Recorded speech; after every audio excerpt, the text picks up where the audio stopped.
Nós vamos dar início agora à segunda parte do tratamento, com a palestra. E eu solicito a todos que fiquem tranquilos, serenos, e vamos agradecer pela oportunidade de estarmos aqui.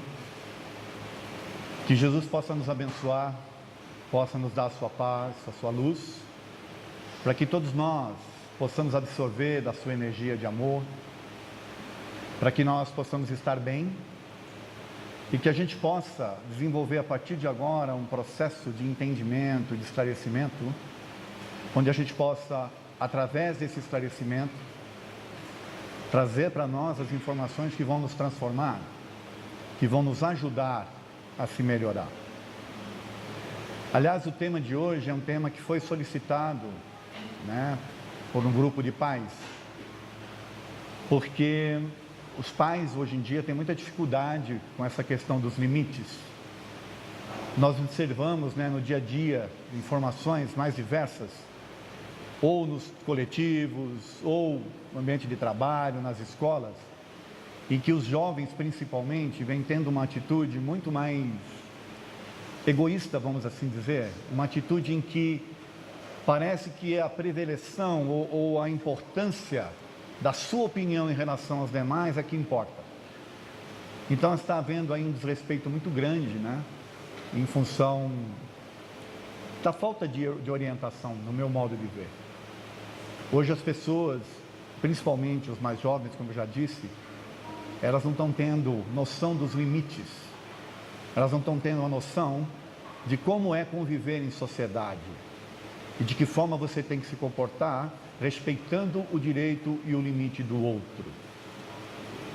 Eu acho que a doutrina espírita pode ajudar muito a gente a entender essas coisas, e é isso que nós vamos ver através dessa palestra. Tudo bem? Então vamos dar início? Vamos entender o que são limites, de uma forma bem simples. Os limites são como fronteiras psíquicas que demarcam e determinam o que é permitido ou possível de ser aceito e o que não é. Isso pode ou não pode, isso é bom ou não é bom. Então não é uma coisa que está determinada, ela é algo que é psicológico. É algo que ela vai sendo inerente à pessoa à medida que ela vai aprendendo algumas coisas. O que é bom para ela, o que não é, o que é bom para a sociedade, o que não é, e por aí, assim em diante. Então não é algo que você pode, vamos assim dizer, determinar. É algo que tem que ser aprendido e também tem que ser compreendido. Tá certo? São os fundamentos que estruturam o equilíbrio do ser humano, tanto os físicos quanto os emocionais. A gente coloca ali os físicos e emocionais porque o corpo físico também tem limites. Se você exagera, você ultrapassa os limites. O corpo sente. Se você come 3 feijoadas no dia, será que você vai conseguir dormir à noite? Você está ultrapassando o limite da capacidade que o teu corpo físico tem de absorver aquilo. Então, tanto física quanto espiritual ou emocionalmente falando, os limites são importantes. E é eles que vão nos estruturar. É eles que vão determinar o que é bom ou não e que vai fazer com que a gente sofra ou não as consequências dos nossos atos. Os vícios, por exemplo, quaisquer sejam eles, representam um excesso dos limites. Quando eu começo a me viciar em alguma coisa, vamos pegar um exemplo simples, um cigarro. Na minha época, a gente fumava para poder ter status, Principalmente o jovem era um sinônimo assim de, tá na moda, certo? Então era bem visto. Só que você está ultrapassando o limite do teu corpo quando você começa a fumar em excesso. O que acontece? O teu corpo passa a pedir aquilo cada vez mais e você se torna viciado. Se torna também emocionalmente dependente. Então isso é só para exemplificar essa questão dos limites que podem nos afetar física, como pode também nos afetar emocionalmente.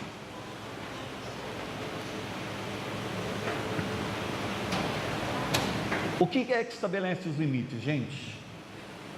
Vamos pensar? Vamos tentar entender? Cada ser humano possui sua própria individualidade, porém a sua natureza o induz a viver em sociedade. Assim, precisa viver consigo mesmo e com os outros. Porém, as leis pessoais não são as mesmas que as sociais. Então, nós temos a nossa individualidade, isso é claro, porém, nós conseguimos viver sozinhos? A própria forma de nós nos procriarmos indica que nós precisamos ter um companheiro ou uma companheira para poder reproduzir. Isso indica que nós temos que viver em sociedade. Eu tenho as minhas necessidades individuais e cada um de nós, compondo a sociedade, temos as nossas necessidades individuais. Aí vai formar um todo. As leis que servem para mim, elas podem não servir para o conjunto. É aí que a gente começa a entender que tem que estabelecer limites, tá certo? A vida em sociedade só é possível porque as individualidades, mesmo com suas diferenças, se completam ajudando-se no aprendizado. O que um não consegue fazer, o outro faz. O que um não quer fazer, o outro faz. E nesse conjunto a gente se ajuda e a gente consegue viver numa sociedade organizada. Essa convivência em sociedade com pessoas que diferem em muitos aspectos é que gera aquilo que nós conhecemos como atrito de valores. Então eu me insiro agora num grupo, eu tenho as minhas ideias, eu aprendi coisas no meu ambiente familiar e agora estou tendo que conviver com um grupo que tem diferentes ideias e diferentes convivências. É preciso que haja então um equilíbrio. Mas aí começam os atritos, valores diferentes se encontrando e tentando manter o equilíbrio. A noção de limites das pessoas são diferentes, porque os espíritos são desiguais e em distintas ordens de evolução. Existe uma escala espírita. Lá no Livro dos Espíritos, Allan Kardec determina ou delimita quais são essas ordens. Os próprios mentores espirituais mais elevados vieram trazer essa orientação. Então existem diferentes ordens de espíritos habitando o universo e espíritos diferentes também, de diferentes evoluções, de diferentes ordens, habitando a atmosfera terrestre. No plano espiritual, essa convivência ela se dá mais ou menos por sintonia, por conceitos, por ideias, por valores. Então os espíritos do plano espiritual se separam naturalmente por sua própria vibração, por seus valores, por sua evolução. Porém, na Terra, para efeito da nossa evolução, do nosso aprendizado, nós encarnamos em corpos físicos e aí há uma mistura. Lá há separação, aqui é tudo misturado. Então nós convivemos na sociedade com espíritos diferentes também. Às vezes dentro do próprio lar existem espíritos que têm diferentes evoluções, diferentes formas de ver as coisas. Por isso que a gente encontra às vezes lares que são equilibrados e outros que têm dificuldades com alguns membros. Tá certo? Isso é importante a gente entender. Assim sendo, é a sociedade com seus usos e costumes que estabelece o que é aceitável e tolerável ou não nos comportamentos sociais. Quando mistura tudo aqui, não dá para impor uma determinada vontade ou uma determinada ideia das coisas. Como eu falei, nós estamos misturados. Então é necessário que haja, através da sociedade, essa delimitação dos limites e dos valores, para que a gente possa conviver em paz. Tá certo? Bom. Com o progresso e a evolução social, o que é aceito e tolerável numa sociedade em determinado período, pode não ser aceito em outro período ou ainda em outra sociedade. Então, o que era bom para a gente há, 100 anos atrás, como a escravatura, por exemplo, hoje já não é mais aceitável. Então, naquela época, poderia e havia até a liberdade de se escravizar. Hoje isso é um absurdo, é contestado, e não faz muito tempo. Há não menos do que 30, 40 anos atrás, as mulheres tinham dificuldade para trabalhar, para ter sua profissão, para ter a sua liberdade. Hoje é um absurdo se pensar que a mulher não pode fazer as coisas que o homem faz. E nós estamos falando de 30, 40 anos. Então vocês vejam como as coisas vão evoluindo de acordo com a evolução humana, e os limites e os valores vão também modificando-se de acordo com essa evolução.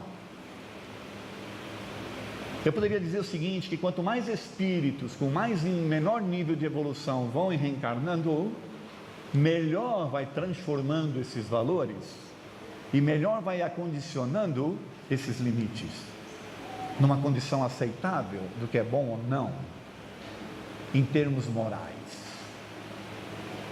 Tá certo?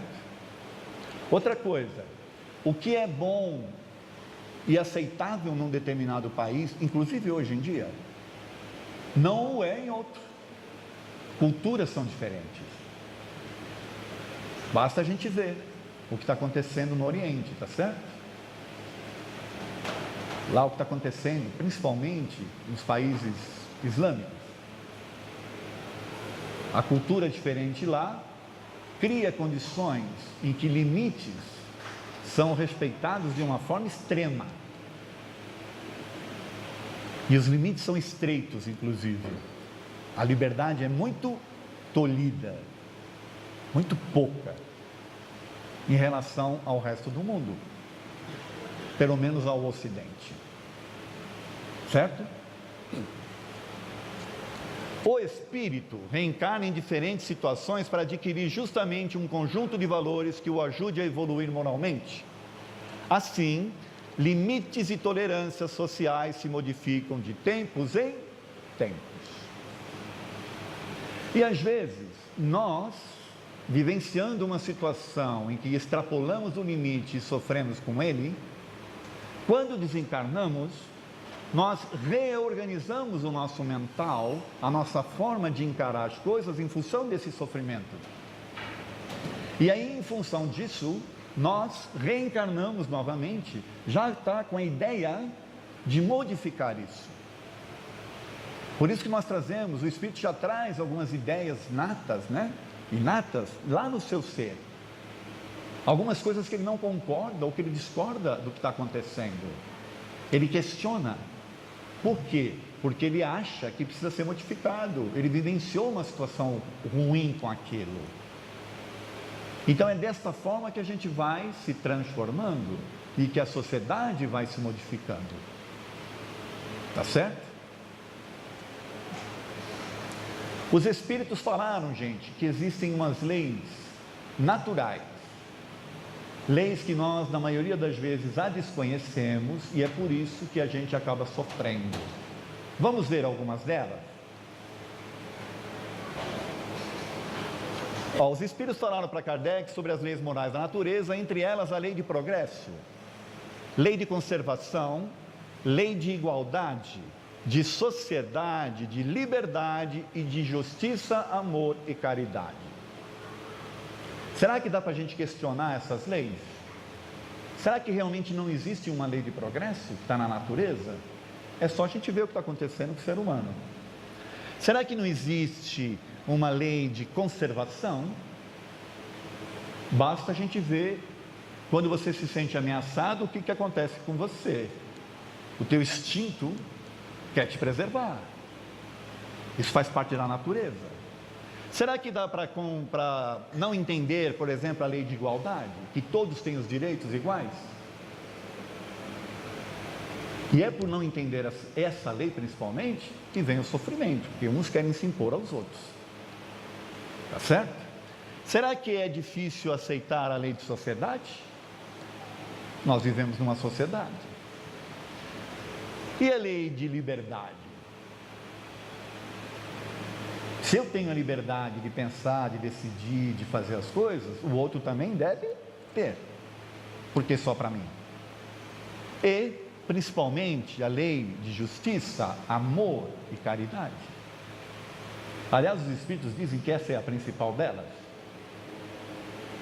Encontrar o equilíbrio, gente, dentro dessas leis, é que vai fazer o ser humano ser feliz e evoluir sem maiores problemas. Mas ele tem que buscar esse equilíbrio, entender essas leis e buscar viver de acordo com elas. Olha lá, encontrar o equilíbrio dessas leis é que fará o espírito reencarnante evoluir. Assim, seus valores e limites serão constantemente testados e avaliados, a cada reencarnação. Eu já falei um pouco sobre isso.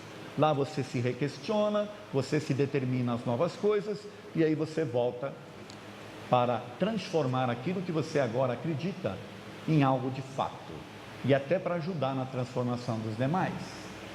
É para isso que nós reencarnamos, para nós evoluirmos e para ajudar na evolução dos demais. Vamos ver então a importância dos limites?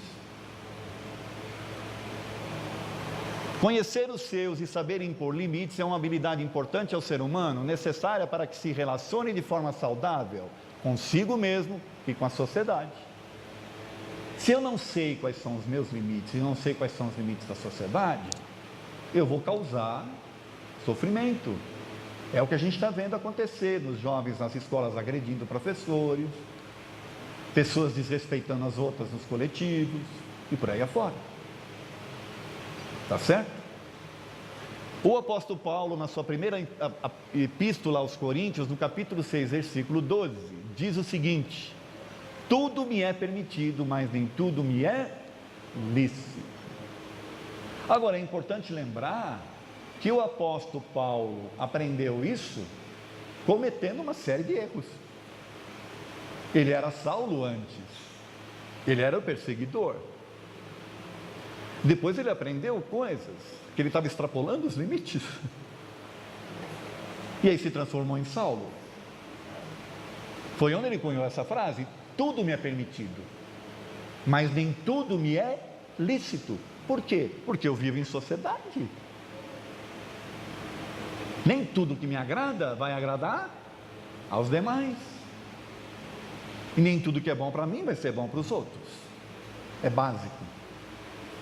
Só que ele precisou sofrer na pele, as consequências disso. Tá certo? Os espíritos dos pais têm por missão desenvolver os seus filhos pela educação. Constitui isso uma tarefa. Tornar-se-ão culpados se falharem no seu desempenho. Essa é a resposta da questão 208 do Livro dos Espíritos. Então, qual é a tarefa dos pais?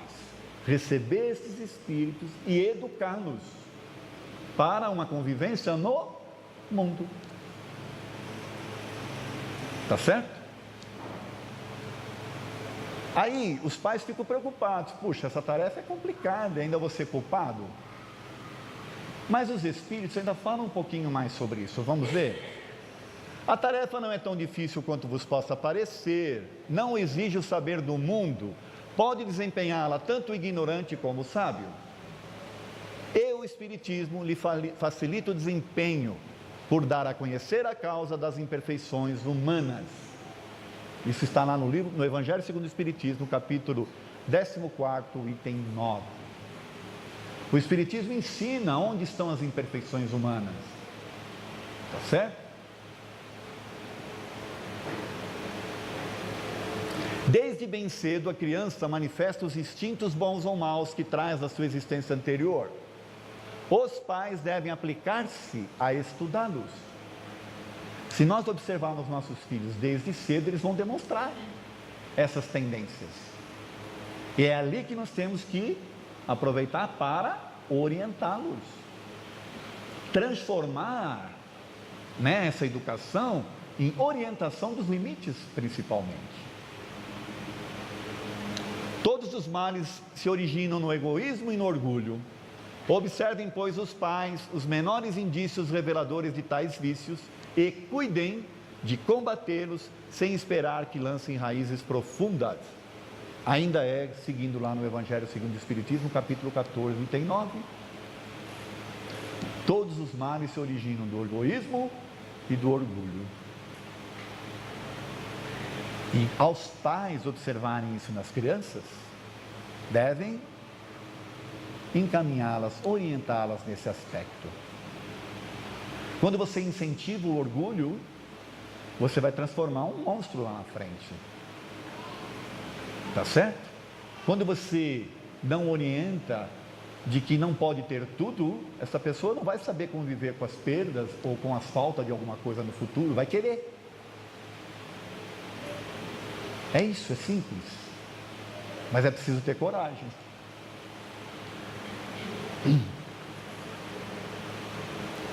Emmanuel, você sabe quem é Emmanuel? Emmanuel era o mentor do Chico Xavier, certo? Tá, o Chico já desencarnou e o Emmanuel era o mentor dele, tá bom? E aí ele fala o seguinte, esclarece que o período infantil é o mais sério, o mais propício à assimilação dos princípios educativos. A melhor escola ainda é o lar, onde as criaturas devem receber as bases do sentimento e do caráter.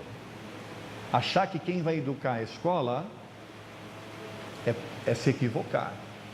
A educação vai no lar. Na escola se aprende coisas. Tá certo? Assim sendo, estabelecer regras para as crianças é fundamental na formação de adultos equilibrados e seguros, que saberão lidar positivamente com as frustrações e os limites impostos pela vida em sociedade. Já falei, se a criança não ouve não, se ela não consegue entender que ela não pode ter tudo, ela vai ter dificuldades lá na frente, principalmente numa sociedade consumista quanto a nossa. Tá certo? Os limites auxiliam a criança no desenvolvimento do raciocínio lógico, da inteligência emocional, formando o caráter do ser adulto, honesto, íntegro e respeitador das leis. Então vamos lá, como estabelecer limites? Vamos tentar ver? Tentar não, vamos ver. Ensinar que os direitos são iguais para todos. Os seus direitos acabam onde começa o do outro. Isso é básico, certo? Incentivar a convivência com outras pessoas diferentes. Está comprovado, gente, que as crianças, inclusive por vários experimentos psicológicos, as crianças nascem sem preconceitos. Quem ensina-as a ter preconceitos são os adultos. Certo? Evitar comparações e não agir com preconceito com os amiguinhos dos filhos. Bom, acabei de falar. Dizer sim sempre que possível e não sempre que for necessário. Nós vamos tratar do não mais para frente, tá? Manter a disciplina entre o que é agradável e não nas tarefas do lazer com as brincadeiras. Se deixar que eles só façam o que é agradável a eles, eles vão deixar de fazer as coisas que são desagradáveis. Então tem que haver uma disciplina entre o que é bom e aquilo que ele não considera bom. Ficar o dia inteiro no videogame é bom. Preparar a lição não é bom. É preciso que haja um equilíbrio. Tem videogame sim, mas também tem a lição para fazer. Certo? Ensinar a discernir entre a real necessidade e o simples desejo. Principalmente, como eu já falei, nessa sociedade maluca que a gente vive, que utiliza o marketing para nos empurrar coisas que não são necessárias. Nós vemos pessoas sofrendo ao extremo para ter coisas que depois não sabem o que vão fazer com elas. Tá certo? Vocês vão me perdoar, as mães, as donas de casa. Eu acho um absurdo você ter que ter uma máquina de lavar de louça, que você primeiro precisa lavar a louça para depois poder na máquina lavar, entendeu? Eu não consigo entender. Você precisa lavar a louça primeiro para depois pôr dentro da máquina. Eu, sinceramente, não entendo. Isso é só uma brincadeirinha, mas é um exemplo do que é necessário e o que é efetivamente o desejável, né? E o que é necessário. Mostrar que algumas coisas podem ser feitas e outras não. Isso pode, isso não pode. É simples, né? Dar o exemplo sempre, não é possível ensinar limites sem a vivência desses princípios. Então eu não vou conseguir ensinar a criança só falando, eu tenho que agir de acordo. Se eu falar para ela que fumar não é legal, e eu fumar, vai ficar difícil, né, ela entender, vocês concordam? Se eu falar para ela que mentir é errado, depois toco o telefone, eu não quero falar com a pessoa, eu falo para ela falar que eu não estou, o que eu estou ensinando?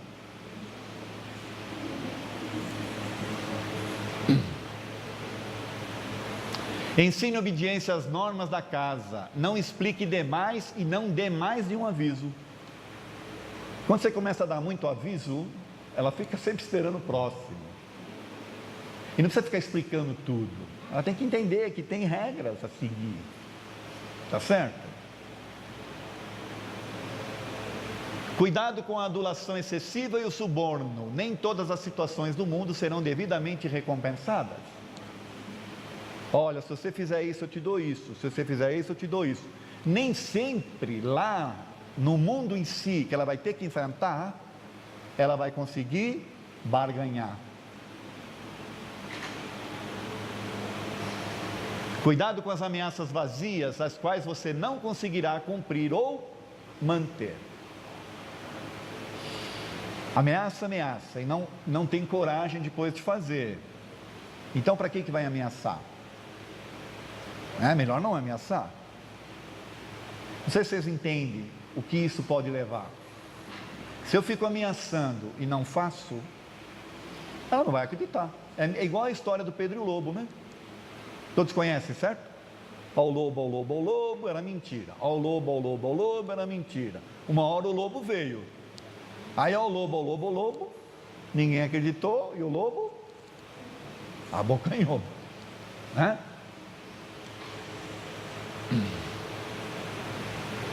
Nas negações dos filhos, haja com energia, sem gritar ou levantar a voz. Sempre que for falar, olhe diretamente nos olhos. Isso aqui é uma coisa bacana para estar escrito e eu falando para vocês. Viver no dia a dia é mais complicado, mas é necessário a gente pensar nisso. Quando você olha com firmeza nos olhos e diz, com firmeza, é outra coisa. Nós vivemos uma época hoje que é diferente do ontem, né? Bastava minha mãe olhar para a gente e eu já sabia que ela não precisava nem falar nada, só olhar, né?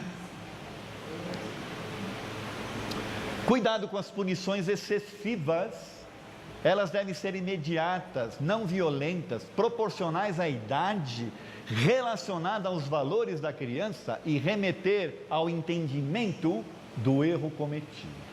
É muita coisa, mas é simples de entender. Eu não posso punir uma criança de 2 anos com uma coisa muito pesada para ela. Tem que ser de acordo com a idade dela. E tem que ser compreensível o que eu estou fazendo, para que ela entenda.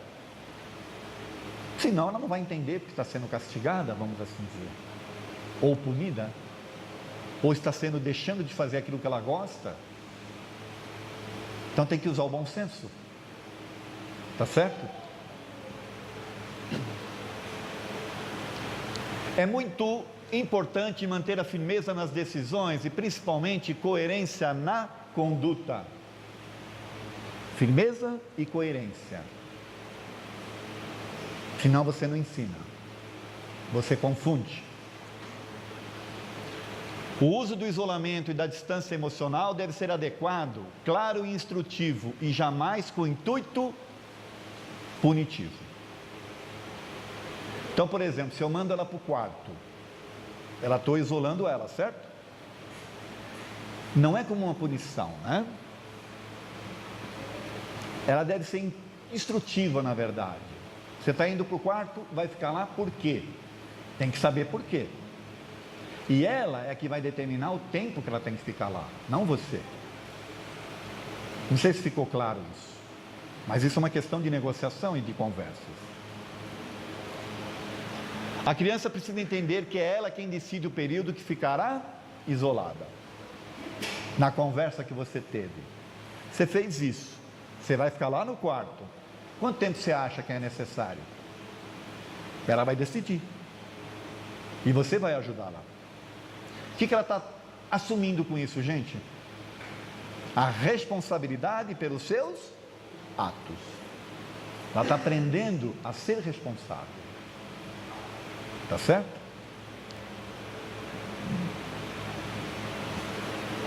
Vamos ver agora o recado de Jesus. O que ele falou para a gente de interessante? Seja o seu falar sim, se é sim, não, se é não. Isso está lá em Mateus capítulo 5, versículo 37. Seja o seu falar se é sim, sim se é sim, e não se é não. Ponto. Falar sim se é sim e não se é não, significa proteção ao seu próprio equilíbrio e estabelece limites nas suas relações com o próximo. Quando você fala sim, quando quer dizer não, você vai sofrer. E vai fazer o outro sofrer também, porque ele não vai entender. Na sequência de tudo isso vai vir a frustração. Tá certo? Jesus transmitiu esse ensinamento porque sabia da dificuldade que o ser humano tem em dizer o não. Ou a gente não tem essa dificuldade? O que vocês acham?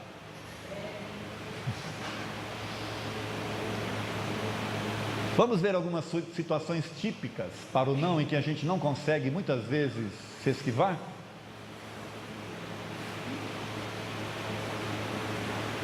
Pedido de empréstimos, ou alguém pedindo para nós, ou nós precisando dele.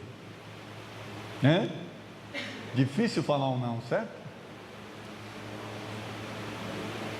Telemarketing, quando te ligam e pegam para falar, meu Deus, difícil você falar um não, porque são treinados para obter o sim. Mexe com o teu emocional, mexe com a tua necessidade, mexe com aquilo que a sociedade impõe de consumo e por aí afora. Pedintes na rua, difícil para aquela pessoa que tem a caridade, que quer fazer o bem, difícil para ela não atender. Dói, sofre, porque se condói com o que está acontecendo, certo? Vendedores, principalmente as mulheres, me perdoem, mas entra numa loja, dificilmente você vai sair sem alguma coisa. Isso se você não sair com coisas que não precisava também, né? Cartão de crédito, coisa difícil de dizer não, né? Principalmente se você ganha um limite a mais. Beleza, hein? Limite a mais.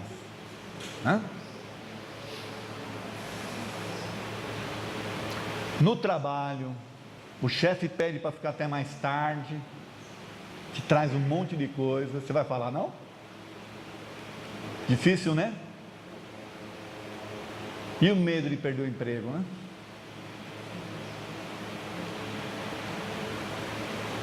E convites sociais, principalmente as festas infantis, aquelas lindas festas infantis nos buffets, né? Você tem que conviver em sociedade, você tem que conviver. Se você tem filhos pequenos, tudo bem, você vai levar seus filhos lá, vai fazer o sacrifício.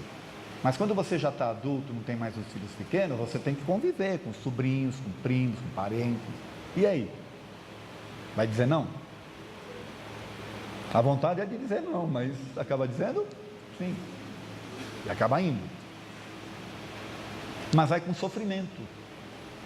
Quando deveria ir, na verdade, com amor, com carinho, com boa vontade. O que é que está faltando? Talvez uma compreensão, um entendimento diferente do que você pode ou não fazer, do que é limitado ou não para você, e daquilo que você tem que fazer em função também do outro. Vamos entender por que a gente tem dificuldade em dizer não? Vamos lá. O não é difícil de ser dito porque ao pronunciá-lo estamos automaticamente provocando uma frustração, seja em nós mesmos ou no outro. Se o outro vem conversar com você, ele vem com esperança de obter um sim. Se você diz não para ele, ele fica frustrado. E dependendo quem seja, você também fica frustrado, porque você não queria desagradar o outro. Então, se a gente sabe os limites, se a gente tem ideia das coisas, nós mesmos não vamos pedir as coisas para os outros, para não frustrá-los. E também não ser frustrado por receber um não. Isso é uma questão de respeito aos limites, entende?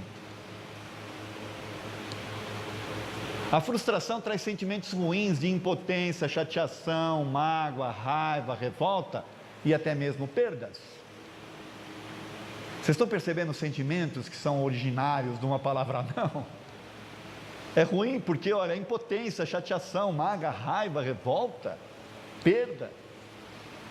São sentimentos bons? Como são sentimentos negativos, nós procuramos evitá-los ao máximo, pois sempre queremos ficar bem. Não é assim? Por isso que a gente fala mais sim. Olha lá, outro fator é que o não é sinônimo de pessoa ruim ou má. Quem não quer ser reconhecido como uma pessoa boa, nós não almejamos o céu? Não é assim, gente? Pessoa que fala não é considerada uma pessoa má? Mal-humorada, mal da vida? Não é assim? A gente não quer isso, a gente quer ser bom, não é? Porque ser bom é sinônimo de dizer sim. O sim normalmente indica uma pessoa educada, enquanto o não representa uma má educação.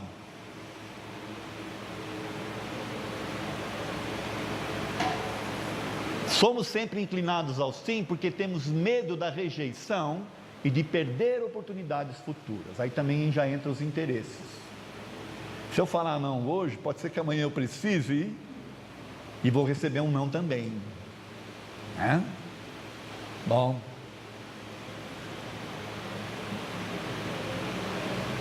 O sim tem conotação positiva e o não soa negativo.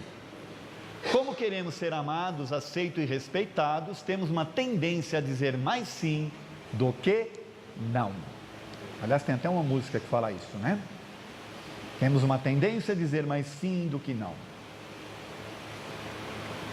O não normalmente requer explicações, enquanto o sim é automático. Quem gosta de ficar se explicando? Pensem nisso.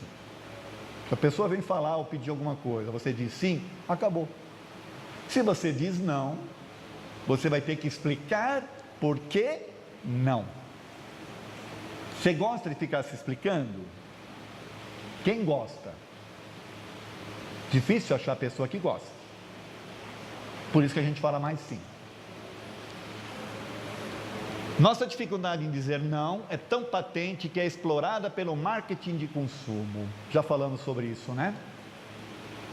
O marketing estuda, os vendedores estudam para obter mais sims,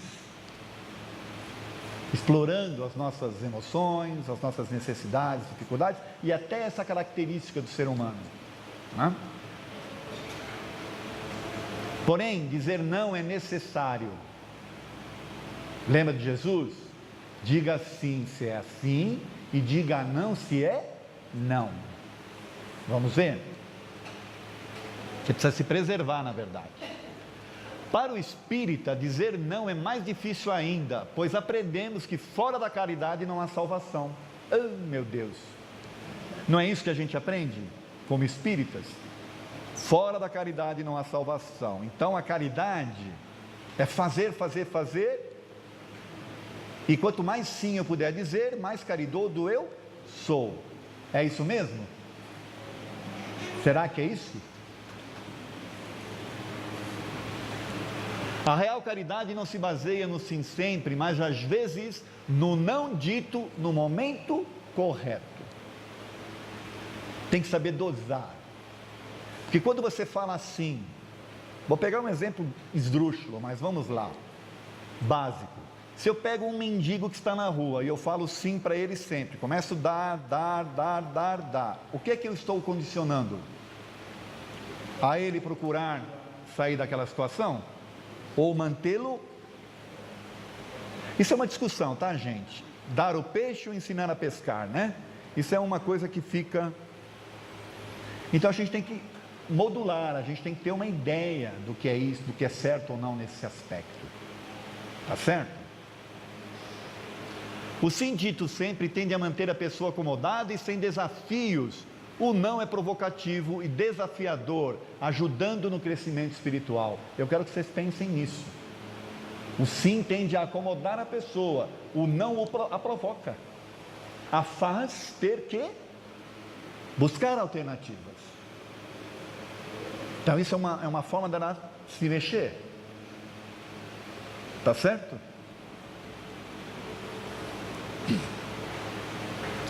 O sim tende a trazer para você a responsabilidade que seria do outro. É um pouco complicado entender isso, mas eu vou dar um exemplo. Quando as Casas André Luiz decidiu montar a sua assistência a pessoas, as crianças defeituosas, crianças com problemas, o objetivo era ajudar os pais. Tá certo? Poxa, um objetivo maravilhoso, não é? Porém, ao assumir as crianças, ela tirou dos pais a responsabilidade de cuidar das crianças. Eu estou usando só um exemplo assim, mas o ideal era que essas crianças ficassem um período e depois voltassem para os pais, num outro período. Porque a responsabilidade não é de quem está atendendo, e sim dos pais. Ou Deus enganou-se e mandou aquela criança por engano naquela casa? O que vocês acham? Isso é só um exemplo que eu estou dando, tá? De que às vezes, quando você fala assim, você assume a responsabilidade que é do outro. E você atrapalha o crescimento dela. Porque a vida colocou-a naquela situação para que justamente ela encontre os meios de sair dela. Com isso ela cresce. Tudo bem? Para lidar com suas próprias frustrações, tem pessoas que tentam transferi-las para outras. Dizer não para essas pessoas é salutar para ambas, tanto para você como para ela. Quem gosta de viver com frustração? Ninguém. Quanto mais eu puder transferir para outro, melhor. Você será responsável unicamente pelo seu próprio sucesso ou fracasso. Não assuma a responsabilidade dos outros. O sim também frustra.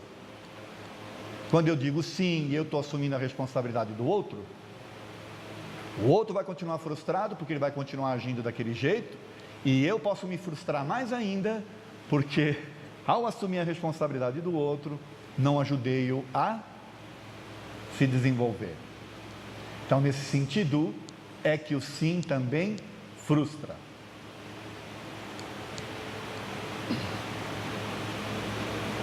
Temos de ter em mente que a frustração gerada pelo não será momentânea e, apesar de dolorosa, ela é salutar. Ela dói em nós e dói no primeiro momento na pessoa, mas ela é uma bênção para aquela pessoa. Quando ela entender, é lógico. E a frustração do não é momentânea. A do sim pode perdurar.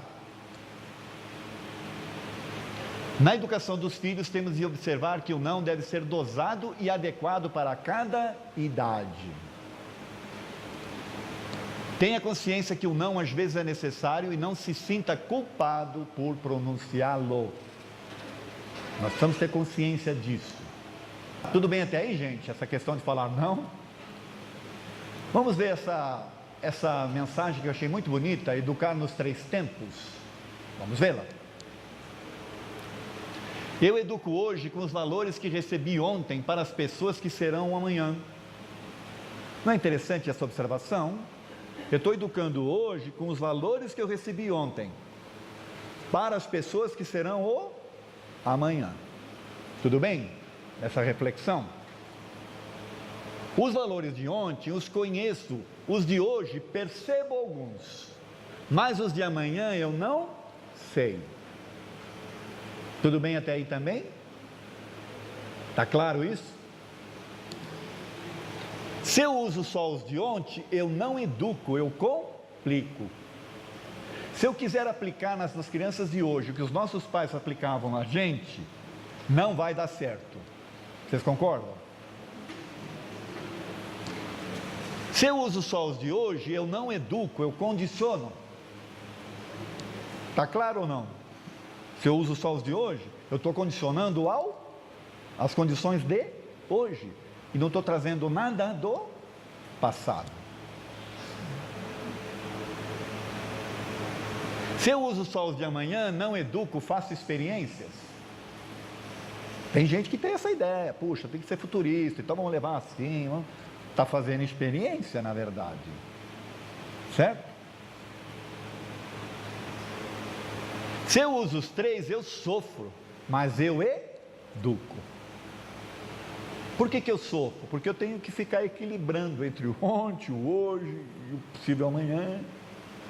Vou sofrer como pai, como mãe, mas eu estou educando. Por isso, educar é perder sempre, sem perder-se.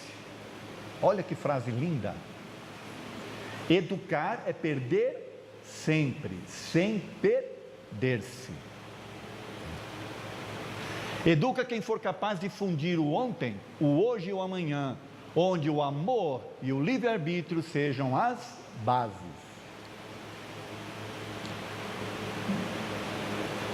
Educa quem for capaz de dotar os seres dos elementos da interpretação dos vários presentes que lhes surgirão repletos de passados em seus futuros. Essa também é para estudar. Essa frase é para pensar nela. De quem escreveu tudo isso foi Arthur da Távola. E eu achei fantástico, porque tem tudo a ver com o que nós estamos falando na palestra de hoje. Certo? Concluindo a palestra, gente. Saber entender os nossos limites nos liberta de sofrimentos desnecessários e nos torna pessoas saudáveis e equilibradas. Desde que eu saiba quais são. Eu tenho que ter honestidade comigo mesmo. Saber falar não sem culpas nos auxilia-nos a mantermos harmonizados com os nossos limites, colaborando para o nosso equilíbrio emocional e o nosso crescimento espiritual. Tanto o nosso quanto o do outro. Muito obrigado pela atenção de vocês. E agora eu tenho uma novidade, visitem a minha página lá no Facebook. Procurem por Edson Figueiredo, tem um artigo sobre esse tema de hoje. É meio que um resumo dessa palestra. Tem algumas outras palestras lá. Esta aqui, por exemplo, vai ser postada lá, né? E outras coisas que tem lá. Hoje mesmo eu estou postando um outro artigo chamado Dependência Afetiva. Então, quem tiver interesse, procurem lá Edson Figueiredo e vocês vão ter essas informações lá na minha página. Agradeço a oportunidade de estar aqui com vocês. Vamos serenar os ânimos, por favor. Vamos nos tranquilizar. Vamos mentalizar Jesus juntos. Agradecer pela oportunidade que tivemos de estar aqui. Eu, quando penso em Jesus, gente, eu não imagino um ser não, viu? Não fico preocupado com a aparência, com a feição dele. Eu imagino um ser de luz, como se fosse um sol, trazendo uma energia maravilhosa de amor, de paz, um calor gostoso que nos abrasa, que nos acolhe, que nos recobre, né? Como se fosse um manto, mas que nos recobre com uma energia de paz, de bem-estar, de boa vontade, de benemerência, de caridade, de tudo que é bom. E envolvidos então por essa energia de Jesus, vamos agradecer por ter estado aqui, pedir que possamos reter essa energia nos nossos corações, que nós possamos levá-la para os nossos lares e estendê-la até os nossos familiares. Quem sabe possamos reter um pouco mais e levar também para o nosso ambiente de trabalho. Enfim, que Jesus permita, possamos deixar esse ambiente em paz e harmonia e que possamos regressar para os nossos lares tranquilos e serenos. Muito obrigado pela atenção de vocês e tudo de bom e até uma próxima oportunidade.